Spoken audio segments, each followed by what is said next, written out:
ደህና ነህ? ስራ እንዴት ነው? አሪፍ ነው። መንዳት ትችላለህ? በዚህ ምን ችግር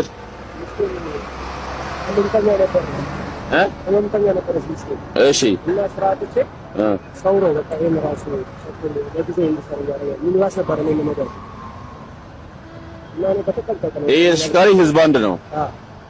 ህዝብ አንድ ደግሞ በካታጎሪ መንዳት የሚችለው ታውቃለህ፣ ሚኒባስ እና ከዛ በላይ ቅጣት ይዞ ነው የምንነዳው። ፎርስ ከነዳ መንጃ ፈቃድ አለ የለም? ይሄ ነው ያስከተለ። ስለዚህ የለህም ማለት ነው አይደለ? እንደ የለ ነው የሚቆጠረው። ሶስት እግሩ የሶስት እግር የለህም። የሶስት እግር ከሌለ በካታጎሪ የተለያየ ስለሆነ ማለት ነው። ሚኒባስና ስለዚህ መንጃ ፈቃድ የሌለው ሰው ስንት ይቀጣል? መንጃ ፈቃድ የሌለው ሰው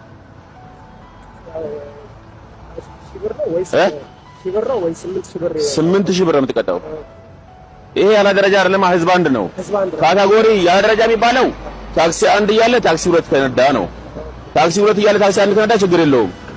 ታክሲ አንድ እያለ ታክሲ ሁለት ከነዳ አሁን ህዝብ አንድ አለ። ህዝብ ሁለት ከነዳ ያ ደረጃ ይባላል። 1000 ብር ቅጣቱ።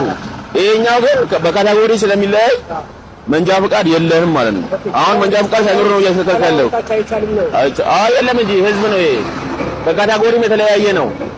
በካታጎሪ የሚለያይ ደግሞ መንዳት አይቻልም። ስለዚህ መንዳት ተገቢ አይደለም። ለዛሬ ለአሁን ብቻ ነው የምናልፈው አንተን ለዚህ ሰዓት ብቻ። አሁን ወስደህ ፎርሳውን አቁማት፣ አለበለዚያ 8000 ብር ታርጋውን እንይዛለን። ታርጋውን ያዝ፣ አስፈርመው መንጃ ፈቃድ የሌለው ብለህ ማለት ነው።